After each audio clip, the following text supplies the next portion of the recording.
the thug grabbed her and her twins. She did not scream. She did not fight. She had 2 babies in her arms and she was not going to risk them. So she went with them. What the thug did not know, what none of them knew, was that someone was already coming. Someone who had been watching her for months. Someone the city of Seoul did not cross.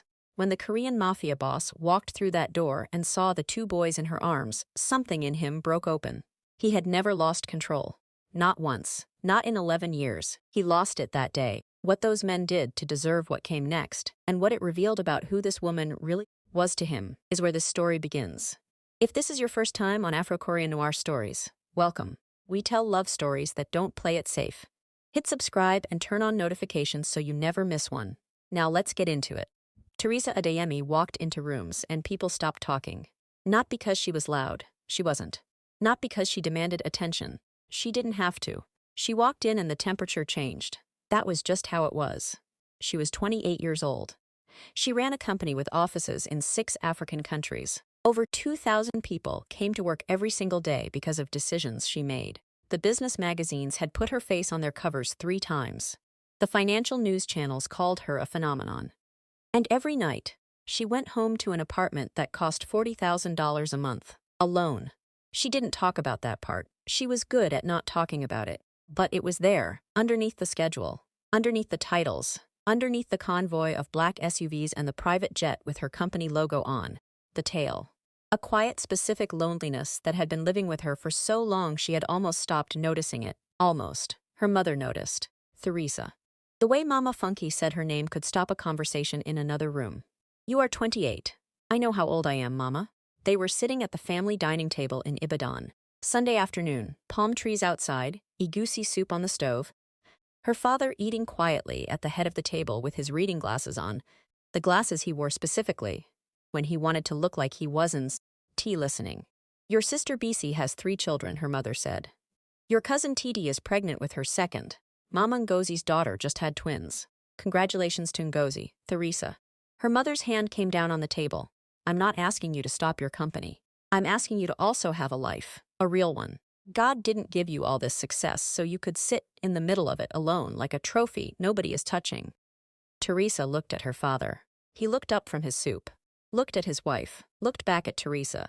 Your mother has a point, he said. Then he went back to his soup. She closed her eyes. Here is what she didn't say out loud. She didn't say she was tired of going home to silence. She didn't say that the last man she'd dated had looked at everything she'd built and told her quietly that he would never feel like enough for her. She didn't say that the internet had taken one sentence from a magazine interview, one sentence where she said she wasn't actively looking for a relationship, and turned it into a 40,000 share conversation about why ambitious women die alone. She didn't say any of that. She said, I'll try, Mama. Her mother reached across the table and held her hand. That's all I ask, she said. Just try. But Theresa didn't know how to try for something she couldn't schedule. And she didn't know that Seoul was about to do it for her. The meeting with Sungshin Technologies had taken 14 months to arrange. Sungshin made the agricultural sensor technology Theresa needed for her East Africa expansion. Smart sensors. Devices that could track soil conditions and crop health in real time from a phone screen. Nobody else made it quite like they did. The 2 American companies that came close had already partnered with her competitors. Sungshin was her only option. She had used 3 intermediaries. She had revised the presentation deck 22 times. She had personally flown one of her advisors to Seoul for a preliminary conversation. Finally, they said yes. She landed at Incheon Airport on a Tuesday morning in October. Seoul moved the way a machine moves, fast, precise, everything in its lane. The Han River caught the afternoon light between bridges. Her hotel was a glass tower in Gangnam, with floor-to-ceiling windows, and a view that made her stand still for 3 full minutes before she opened her laptop. The meeting was Wednesday. Tuesday night, she had nothing. Her assistant Amara had done that on purpose. You've been running at 120% for 11 days straight, Amara had told her. Walk into that room tomorrow on fumes and you'll lose the deal. Rest. So she tried to rest. She showered. She ordered room service. She opened the novel she'd been carrying for 4 months and read 6 pages before her mind drifted back to the Sungshin numbers.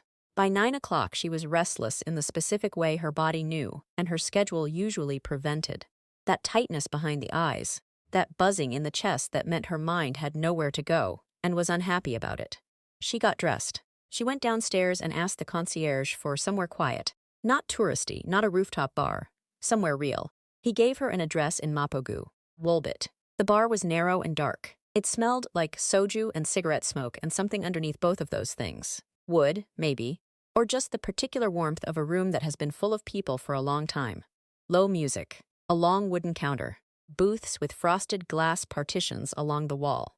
The bartender was a woman with a blunt fringe and the expression of someone who had seen everything and judged none of it. Theresa sat at the bar, ordered soju. She'd had it once before, at a business dinner in Singapore. She remembered liking the clean burn. The first glass settled in her chest like a small fire. By the second glass, her shoulders had dropped from around her ears for the first time in weeks. By the third glass, she was warm. Not drunk. Warm, there's a difference. Drunk is losing control. Warm is finally stopping the performance of control for 1 hour in a bar in a country where nobody knows your name. She let herself think the things she didn't think when she was sober. She was lonely. Specifically, concretely lonely in a way that had nothing to do with being alone.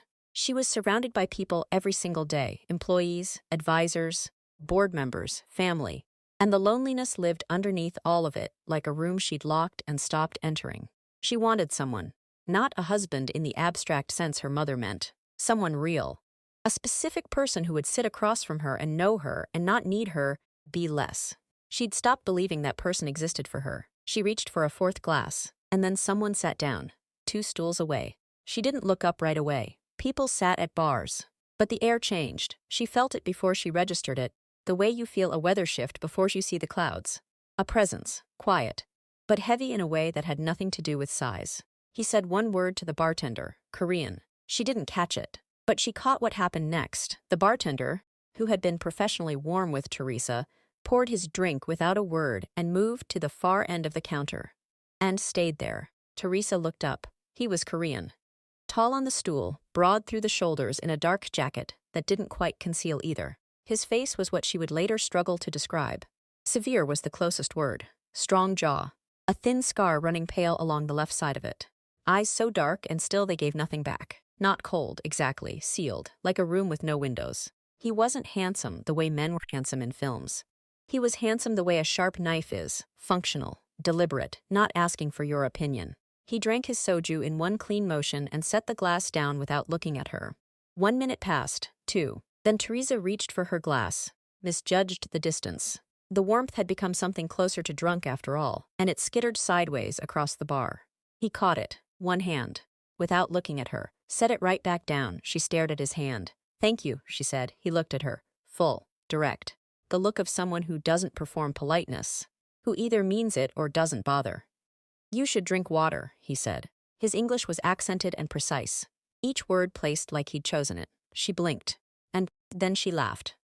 The laugh came out before she could catch it, the kind that surprises you because you haven't heard it in a while. That's presumptuous, she said. You've had 4 glasses, he said. I counted since I sat down. She looked at him. Why were you counting? Something moved in his face. Not quite a smile.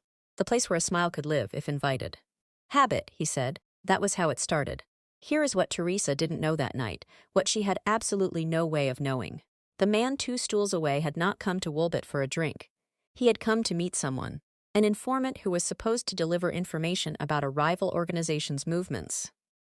The informant was 40 minutes late and counting. And June, which was the name he used in places like this, in the rare moments he was somewhere public, and someone tried to learn his name, had sat down at the bar and ordered 1 drink while he waited.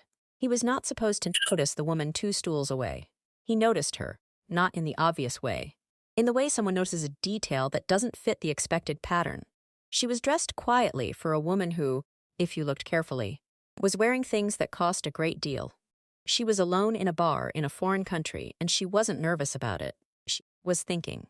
You could see it. Her eyes moved the way eyes do when the mind behind them is working on something bigger than the room. He told himself he was observing out of professional habit. He observed everyone. Then she knocked over her glass. He caught it before he decided to. And when she looked at his hand and said, "Thank you," with the voice of someone who understood that gratitude didn't make you small, something in him moved.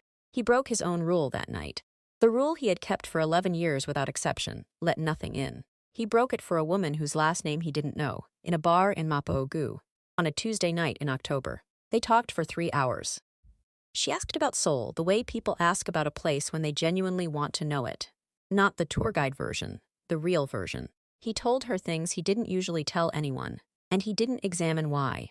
She talked about Africa with a specificity and love that surprised him. He listened, actually listened, not waited for his turn, and asked follow-up questions that landed well enough that she looked at him twice the second time he asked one. He didn't ask what she did for work. He didn't ask if she was married. He didn't look at her the way men in this city looked at women they wanted something from. He just talked to her like she was a person in a bar. Nothing more complicated than that. She hadn't had that in longer than she could count. The informant never came. Jae-hyun barely noticed. She left before sunrise. She was quiet about it, efficient. She gathered her things the way someone does when they've navigated the world alone, long enough to know exactly how to exit cleanly. She stood at the door for a moment. She looked back once. She didn't leave her number. She didn't know his last name. She had a meeting in 6 hours. She walked out, and in 6 weeks, she was going to find out that walking out of that room was not the same as leaving it behind. She was back in Lagos for 3 weeks before she noticed. The fatigue she blamed on the travel. 3 countries after Seoul. A board presentation. A staffing crisis in Accra that needed her directly. She was always tired. This was nothing new. Then the nausea started. Every morning. Precise as an alarm she hadn't set. She ignored it for 4 days. On the 5th morning she sat on the edge of her bathtub at 6 a.m. and let herself think the thought she'd been refusing. She bought the test herself. Drove to a pharmacy far from her usual neighborhood. Baseball fall cap, no driver, just a woman walking. The most ordinary version of herself. She stood in her private bathroom and looked at the result for a long time. Then she sat down on the floor. The marble was cold under her. Lagos was waking up outside her windows. Horns, generators, the city pulling itself out of sleep. $40,000 a month, this apartment. 6 countries, 2,000 employees. She sat on the floor and cried, not from devastation, from the sheer enormous reality of it. A man she had no way to find. A name she wasn't even sure was real. A night that was supposed to be nothing. One crack in her armor, one ordinary human evening. And here was its consequence. She cried for 10 minutes. Then she washed her face, stood up, straightened her spine, and called her doctor. At 8 weeks, the ultrasound showed 2 heartbeats. The doctor said it carefully, the way doctors say things when they don't know how the news will land. Twins. Theresa stared at the screen. 2 small, fierce, flickering lives. Both of them moving. Both of them real. She pressed her hand flat against her stomach and thought about a man with a scar along his jaw who caught falling glasses without looking. She made the decision before she knew she'd made it. She was keeping them. Both of them. She told no one. Not her mother, not Amara, not her closest friend Kiyamaka, who knew everything else about her life. She needed to be ahead of all of it before any of it started. She needed a plan. She called her team together and told them she was relocating to Seoul for 6 months to personally oversee the Sungshin implementation. Nobody questioned it. Nobody ever questioned Madam T. But here is the truth she admitted to herself on the flight, alone at 35,000 feet somewhere above the Indian Ocean. She didn't go back to Seoul for the implementation. She went back because it was the only place that felt right for what was coming. The only place where 2 lives could begin without the entire world watching from the first breath. She landed at Incheon in January, 14 weeks pregnant. She had a private apartment in Yongsan, a housekeeper named Mrs. Park, and a clinic with a discretion policy she had verified personally. What she didn't know was that someone's soul already knew she was there. His name was not June. June was what he used in bars, in the rare places he was exposed. In the even rarer moments, someone tried to know him as something other than what he was. His name was Kwon Jae-hyun, and in Seoul, in the world that ran underneath the city like a river beneath ice, that name was not spoken carelessly. He had run the Kwon organization for 11 years. He'd taken it over from his father at 28, under circumstances that had required both violence and precision in equal measure. The organization was not what people imagined when they pictured organized crime. It was not chaos. It was not cruelty for its own sake. It was a system, built carefully, maintained without sentiment, that operated in the spaces the law left open. Supply routes, influence, arrangements with politicians and police and business leaders that were based entirely on mutual usefulness. He had 4 lieutenants he trusted with his life, a security apparatus that never slept, 3 legitimate businesses that gave the whole operation a clean face in the daylight. He had a penthouse in Cheongdam-dong he rarely slept in. He had no wife, no children, no soft places in his life for anyone to push. People who met him, even people who were afraid of him, and most people were, described the experience the same way afterward. Like being in the presence of someone who had decided, at some deep and permanent level, that nothing was going to reach him. Not grief, not joy, certainly not love. He had maintained that for 11 years. Then a woman knocked over her glass in a bar, and he caught it before he decided to. After she left his hotel that morning, he ran her name through his resources within 48 hours. Not to find her, he told himself this clearly, to understand. He was a man who needed to understand the things that had affected him. It was a survival trait and a compulsion he'd never been able to separate. What he found stopped him cold. Theresa Adeyemi, Lagos, Nigeria, founder and CEO of Adeyemi Holdings. And here he'd read it twice, because the scale of it was not what he expected from a woman drinking alone at a bar in Mapogu on a Tuesday night in October. He sat with the word extraordinary for a long moment. Then he closed the file. She was in Africa. He was in Seoul. It was done. He opened the file 2 more times that week. Then his discipline caught up with him and he stopped. He didn't know she had come back. She arrived in January. His security apparatus monitored certain categories of people. Rival organization figures, politicians, business leaders connected to his world. A Nigerian businesswoman managing an agricultural technology partnership triggered none of those categories. She was in his city for 6 weeks before he found out. The way he found out was almost absurd. His real estate firm, one of his legitimate businesses, owned the building where the Sashin implementation office was located. A routine management report included a tenant list. His assistant had flagged it irrelevant. He glanced at it anyway. Adeyemi Holdings, Suite 14. He went completely still. He pulled the security access records, looked at her arrival and departure times. Late mornings, early afternoons, 3 days a week. That was not the schedule of a CEO running an active implementation. He expanded the search. He found her clinic visits. He counted backward from the appointment dates. And then he understood. He sat in his office on the 42nd floor and looked out at Seoul. The city spread below him like a circuit board lit up at night, and felt something he hadn't felt in 11 years. The architecture of his certainty beginning to crack. He ordered the DNA test the next morning. The logistics were uncomfortable. He needed a sample from a woman who didn't know she was being observed. He used the least invasive method. A cup from the cafe she visited 3 times a week, retrieved by someone he trusted. He sent his own sample alongside hers. He waited 11 days. On a Thursday morning, the result came back. 99.97% probability of paternity. He read the number, set the paper down on his desk, looked at it. Then, he picked up his phone and called Han-soo, his oldest lieutenant, the man who had been with him since they were boys running errands on the streets of Seoul, and said, "I need everything on Theresa Adeyemi. And I need the Yongsan apartment monitored." Quietly. Han-soo didn't ask questions in that tone of voice. He never did. "Yes," he said, 4. The next 4 weeks, Jae-hyun watched her. He learned her schedule. The late mornings, the early afternoon departures, the Wednesday clinic visits, the evening walks she took along the Honggang River. She walked slowly, hands deep in her coat pockets, face turned toward the water the way people face things they're thinking through. She went to 3 museums, always alone. She ordered from the same Japanese delivery restaurant 4 times a week. She was alone a great deal. He noticed that more than anything else. His surveillance team confirmed her condition, visible now in the swell beneath her winter coat, and told him, from a source within the clinic, that she was carrying twin boys. He dismissed the team for the evening, closed his office door, sat in the dark for an hour. 2 sons. Here is what Kwon Jae-hyun had believed for 11 years, that a man in his position could not afford the vulnerability of real attachment. That love, the specific, reachable kind, the kind that means someone can find the places in you that are soft, was something his life had made impossible.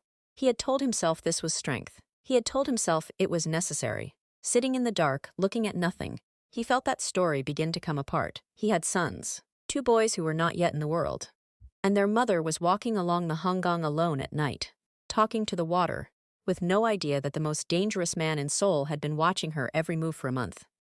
He wrote the note himself, by hand, which was not something Kwon Jae-hyun did, ever.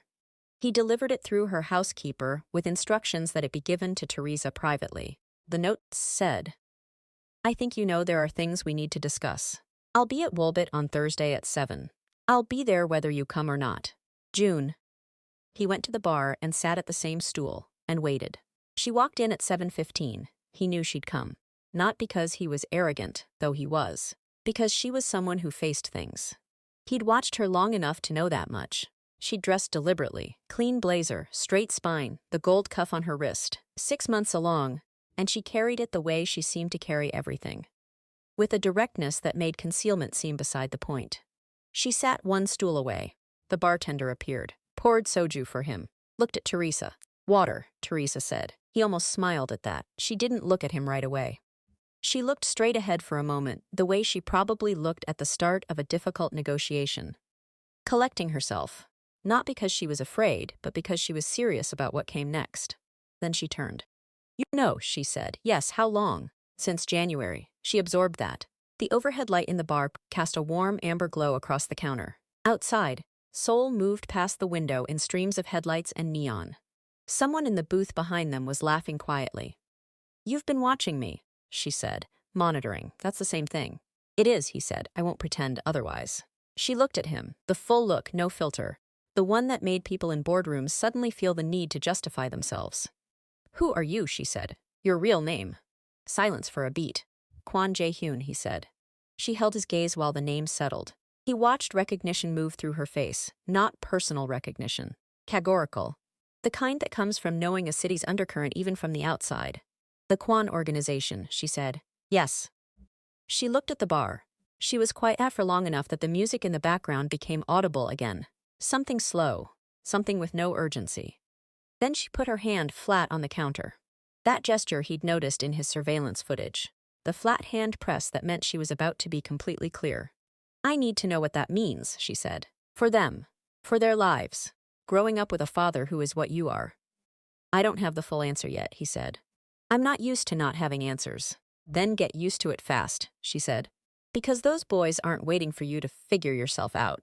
He looked at her. He had sat across from politicians and rivals, and men who held things over him, and men he had been about to destroy. He had never once felt outmatched in a conversation. "I want to know my sons," he said. "That part I'm certain of. Everything else, I'm still working out." "You have a dangerous life," she said. "Yes. And dangerous lives bleed onto the people close to them." "Yes." "Then you would understand," she said, "that my first obligation, my only one that matters, is to keep them safe from everything, including you, if that's what it takes." "I understand," he said. "And I want the same thing, exactly that," a long silence. The bartender refilled his glass without being asked and moved away again without a word. "We talk," Theresa said finally. "Regularly. Honestly. No more surveillance." "Agreed. Every decision about my sons will be based on what's good for them, not what's convenient for you. I'd expect nothing else." She held his gaze for one more moment, reading him the way she probably read contracts. Looking for the place where the language didn't quite line up with the intent. Then she picked up her water glass and drank. "In October," she said, "you told me your name was June. It's what I use, when I don't want to be the other thing." She was quiet for a moment, then, "I understand that," and she meant it. He could hear that she meant it. They sat there together in the bar where it had started.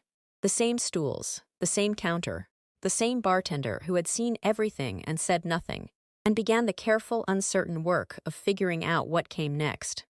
What Theresa didn't know, as she sat there in that warm amber light with her water glass and her flat hand composure, was that something had already found out about her. And it was already moving.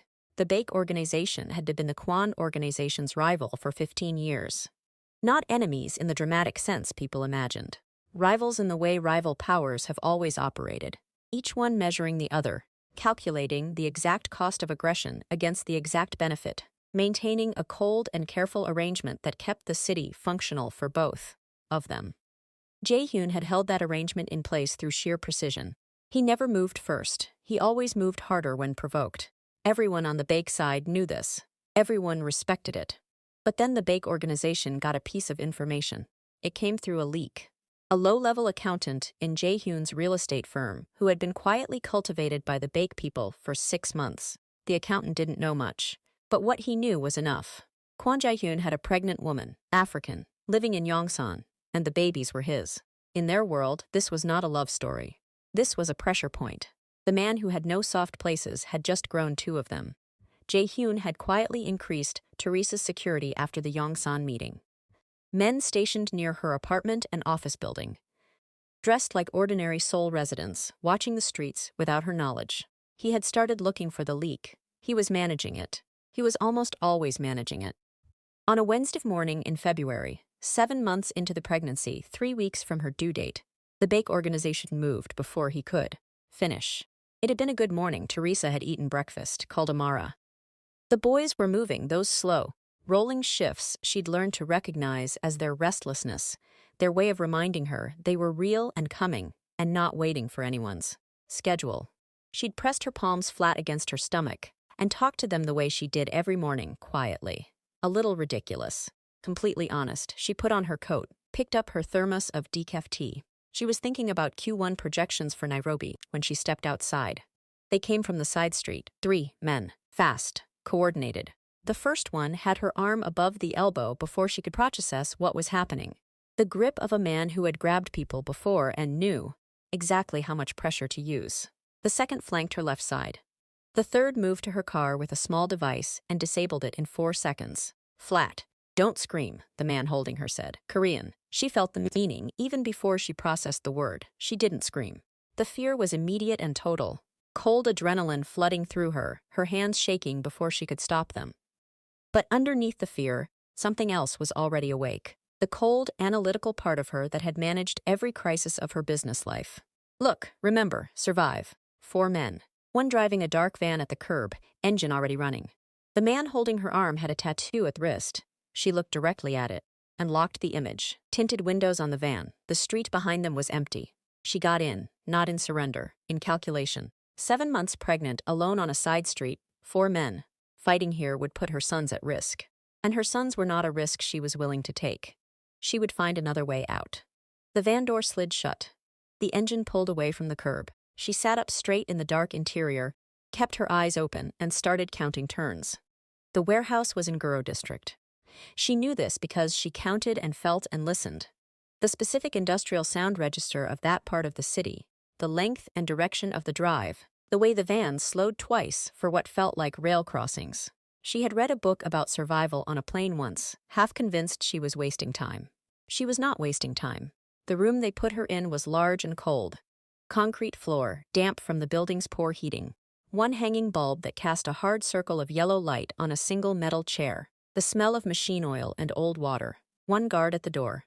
The other 2 had gone somewhere deeper in the building. She sat in the chair and placed both hands on her stomach. Her sons moved, that slow, rolling shift. "I know," she said quietly. "I've got us." The man who came in 20 minutes later was not one of the 3 who had taken her. He was older, late 50s. Compact and still, with the particular stillness of someone who had been powerful for a long time and no longer needed to perform it. He sat in a chair one of the guards brought in for him and looked at her across the cold concrete floor, the way a person looks at a thing they're not sure has value. "You don't speak Korean," he said in English. "No." "Then I'll be direct. You are here because of your connection to Kwon Jae-hyun. You are a message. When he comes, we will have a conversation about certain arrangements. You will be released unharmed when that conversation ends." Theresa looked at him steadily. "I understand what you're telling me," she said. "Here's what you need to understand. I'm 7 months pregnant. If you cause enough stress to trigger early labor, if any medical emergency happens in this warehouse, you're not equipped to handle it. And I will make it my personal mission to destroy every arrangement you have, regardless of whatever you work out with Kwon Jae-hyun." The man looked at her for a long moment. He recalculated. She watched it happen in his face. The small, precise adjustment of someone realizing a variable role in his plan was not what he'd assumed. "Nothing will happen to you," he said. "See that it doesn't," she said. She sat back in the chair and put her hands on her stomach and waited. She was afraid. She was completely afraid. But fear, she had learned a long time ago, was just information. It told you the stakes. It didn't tell you what to do. She already knew what to do. Wait. Because across the city, a phone was about to ring. Jae-hyun got the call at 9:47 in the morning. "Ha-soo." 3 words. They have her. What happened inside Jae-hyun in the space of the next breath was not panic. He hadn't panicked since he was 19 years old.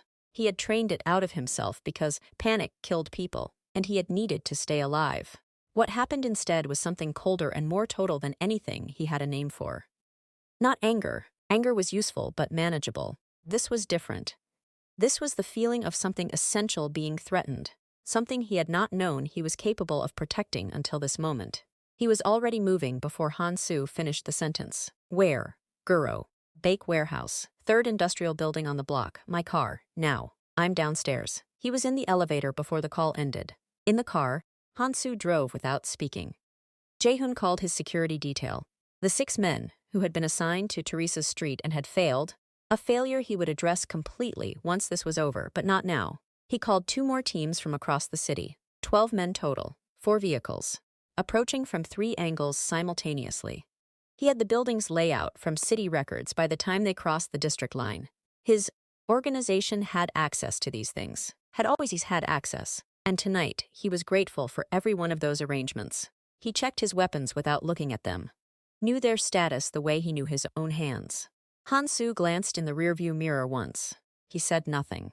He looked back at the road, and in the back seat, Kwon Ja-hyun looked out at Seoul, moving past the window in the cold morning light, and allowed himself, for one controlled moment, to think about what was in that warehouse. A woman who had walked into a bar in October and talked to him like he was just a man, who had walked along the Honggang alone at night, talking to the water, who had sat across from him 2 months ago and put her hand flat on the bar and said, "My first obligation is to keep them safe." 2 sons who were not yet in the world. He thought about all of it for exactly 1 moment. Then he stopped thinking, he only moved. The bake warehouse was exactly where Han-soo had said. Dark building, industrial block, the kind of place that was invisible, because it was supposed to be invisible. Jae-hyun's vehicles stopped at 3 different points along the block. His men moved into position without sound. They were good at this, they had been trained for this. This was what 11 years of precision looked like, when it was finally given an occasion that was not about business. He took the front himself. The 2 guards at the entrance saw him coming. He watched their faces from 30 meters away, saw the recognition arrive, saw the calculation happen, saw the moment the calculation came out wrong. One of them reached for something at his side. Jae-hyun was already there. What happened inside that warehouse in the next 4 minutes was not what the bake organization had prepared for. They had expected a negotiation, a chess move. You have something I want, I have something you want, let's arrange terms. That was the grammar of their world. Conflict as leverage, violence as a language with rules and limits. They had not prepared for a man who arrived beyond the grammar. His 12 men moved through the building and secured every exit. The 6 bake guards inside encountered something that had none of the usual margins. No pause to consider, no opening for a counteroffer, nothing that looked like a man calculating his options. This was a man who had already finished calculating. The bake lieutenant, the older man, the one who had sat across from Theresa in his chair, found Jae-hyun in the corridor outside the room. He opened his mouth. He looked at Jae-hyun's face. He closed his mouth. He stepped aside. Jae-hyun opened the door. The room was cold and yellow and smelled like damp concrete. 1 hanging bulb, 1 metal chair. She was sitting in it, both hands on her stomach, back completely straight. Her face turned toward the door the moment it opened. She'd been listening to every sound in that corridor, cataloging, working out what the shift in noise meant. The gold cuff on her wrist caught the yellow light. He crossed the room in 4 steps. He crouched down in front of her so he was at her level, not above her, level. "Are you hurt?" he said. "No." Her voice was steady, completely steady. "We're fine." He looked at her. He looked at the gold cuff, at her hands pressed flat on her stomach, at her face composed, controlled, and costing her something to hold that way, if you knew where to look. Something in him that had been running at full speed since 9:47 in the morning came to rest. "I'm getting you out," he said. "I know," she said. She stood. He rose with her, his hand at her elbow, asking, not grabbing, the way he had always done it. And she looked at him with the full, undecorated look, the real one. "Jae-hyun," she said. "Yes. Your sons are okay." He couldn't speak. For the first time in 11 years, Kwon Jae-hyun could not find the next word. "Good," he said finally. The word came out rougher than he intended. "Let's go home." They walked out of the warehouse together. The February morning outside was cold and white and perfectly ordinary, the kind of sky that holds no record of what just happened under it. Her heels on the concrete, the sound of his men moving behind them. Han-soo already at the car with the engine running. She got in. He sat beside her. The door closed. Neither of them spoke for a long time. The city moved past the windows. Han-soo drove without asking where. Then Theresa said, "You need to tell me everything. The real shape of your world. All of it. No version of it designed to make me feel better." "Yes," he said. "And you need to decide what you actually want. Not what you can arrange. Not what makes sense strategically. What you want." He looked at her. He had spent 11 years being a man who needed things, controlled things, managed things, but never, as a matter of discipline and survival, allowed himself to simply want. Wanting meant being reachable. Reachable meant vulnerable. Vulnerable meant someone could find the soft places and push. "I want you to be safe," he said. "I want my sons to come into the world. And I want—" He stopped. "I want what happened in that bar in October to not have been nothing." She was quiet for a moment. "It wasn't nothing," she said. He looked at her. "It was a decision," she said. "We both made it. Now we decide what to do with it." Outside the window, Seoul went on. Enormous and indifferent, and full of lives being lived in the spaces between what people planned and what actually happened. He put his hand on the seat between them. She looked at it. Then she put hers beside it. The boys came on a Tuesday morning in February. The first one arrived screaming, loud and furious, completely certain that the world owed him its full attention. The nurses laughed. Theresa, exhausted and shaking and laughing and crying all at the same time, looked at her son's face and thought, "Of course you're like this, of course." She named him Emeka J. Young.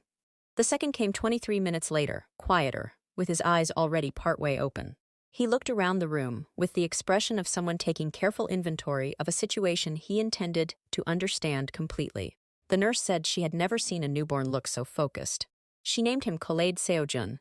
Jaehyun was there. He had asked if he could be. She had looked at him for a long moment and said yes.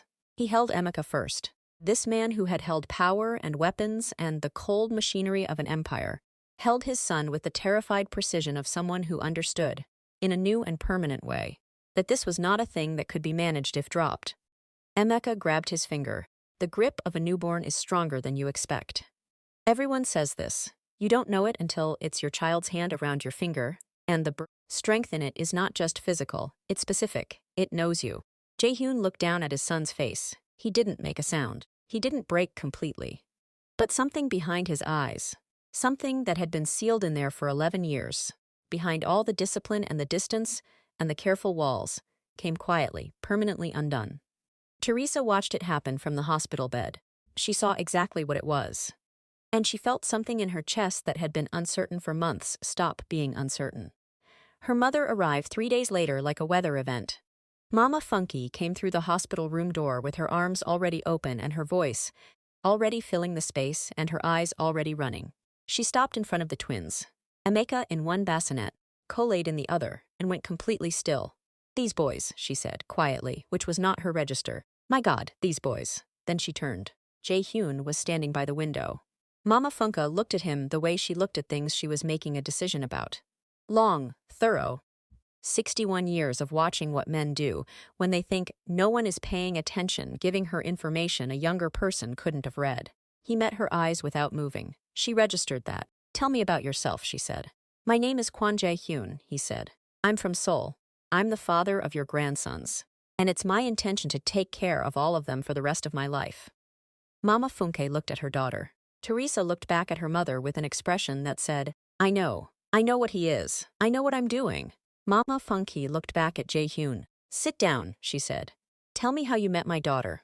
Later, Jaehyun would tell to Theresa that her mother was one of approximately 4 people in his adult life who had made him feel the specific texture of accountability in a single conversation.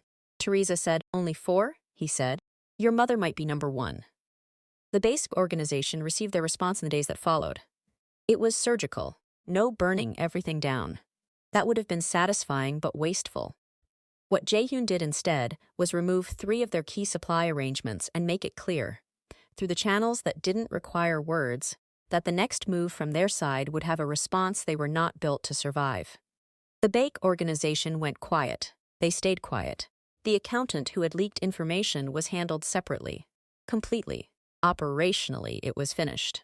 But in Theresa's apartment in Yongsan, she had long since stopped counting the extensions on her Seoul stay. It was not an operational conversation.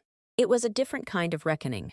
She sat across from him at the kitchen table, with the city lit up behind her through the window, and told him, "Everything. Tell me everything." And he did. He told her the truth about all of it, the organization, its structure, the violence in it, the arrangements, the way his world actually worked underneath the one most people lived in. He didn't soften any of it. He didn't edit himself to be more acceptable. He just told her. She listened without interrupting. Then she was angry. She didn't perform the anger or dress it up. "You could have told me about the threat," she said, "before they grabbed me." "Yes, I should have. That's not something that happens again." "No," he said, "it won't." She looked at him for a long time. "I'm not asking you to be someone else," she said. "I'm asking you to be honest with me about the shape of the world we're in, so I can make real decisions." "Yes," he said. "Our sons," she said.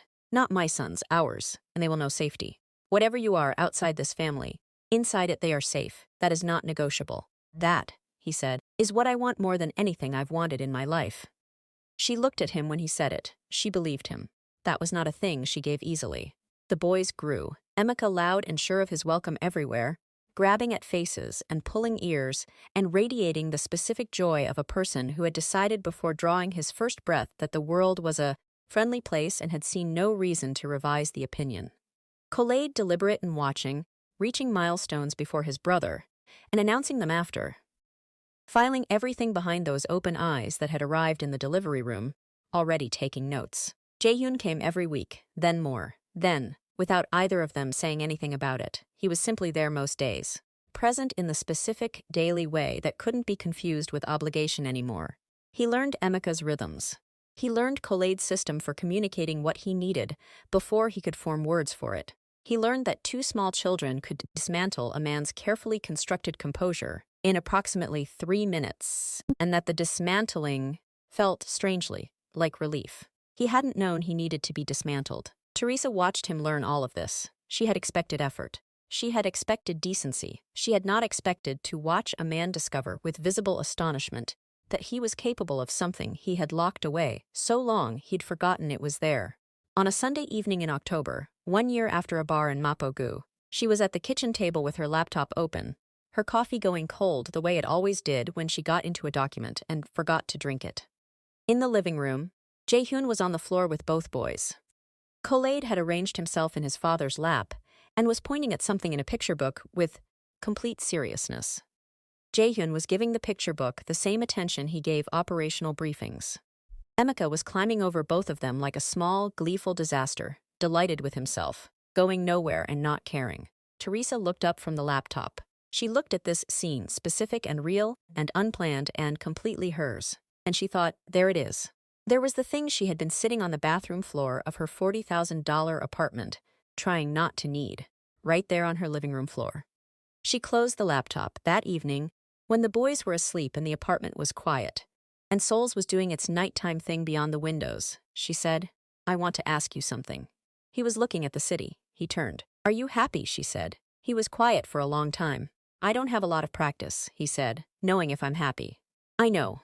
What does right now feel like?" He looked at her, this woman, who had knocked over a glass in a bar and changed the coordinates of his entire life, who had walked out of a warehouse and told him his sons were okay before she let herself be afraid, who had received the truth about everything he was and decided, with full information, with open eyes, to look at him anyway. "Like I want to stay," he said. She held his gaze. "Then stay," she said. They were married on a Saturday in March. Small, deliberate. Only the people who had actually been there through all of it. Mama Funke wore deep gold and cried through the entire ceremony with the full commitment of a woman who had earned every tear. Hansu stood as Jaehyun's witness and did not cry, but was seen to swallow hard at least once, and everyone who knew him understood what that meant. Amara gave a toast that was exactly the right length. She said, "Theresa has never made a bad business decision in her life. Looking at who she chose, I am not surprised." She paused. "Madam T, you finally found someone who's also too much." The room laughed. Emeka and Khaled, 14 months old and already working to escape their matching suits, attended for approximately 45 seconds before requiring intervention. Theresa wore ivory silk and the gold cuff her grandmother had given her. When they said these words, the formal, irreversible, specific words, she looked at Kwon Jae-hyun and felt everything that had been building since October of the year before arrive at once, in its full weight. which was not heavy, which was exactly the right size. That night, after the celebration wound down and the boys were asleep and the family had gone and the city was quiet, he looked at her and said, "Come somewhere with me." She put on her coat. Hansu drove without being told where. He knew. He always knew. They pulled up in front of a narrow bar in Mapogu. Same sign, same smell, soju and low music and the warmth of a room that has been full of people for a long time. The bartender with the blunt fringe was working the counter. She looked up, looked at both of them together. She set down 2 glasses without being asked. Water for Theresa, soju for Jaehyun. They sat at the bar, the same stools, but close now, the way they always were now. "You know what I thought," Theresa said, "the first time I walked in here?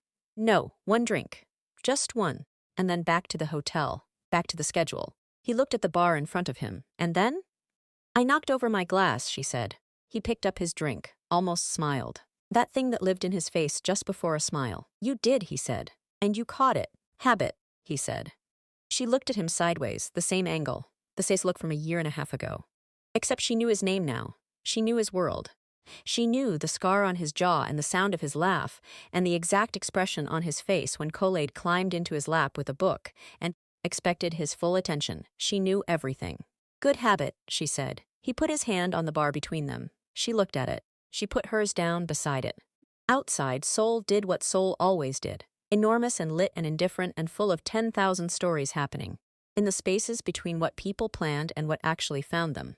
Inside Wolbit, the music was low, the light was amber, the coffee on the counter behind them had gone cold. Neither of them moved. Neither of them needed to. Wants to know what happened next? Part 2 is available on Gumroad. Link in the description. If this story stayed with you, hit subscribe and leave a comment below telling me which moment hit you hardest. New stories drop every week on Afro-Korean Noir Stories. And you don't want to miss what's coming next.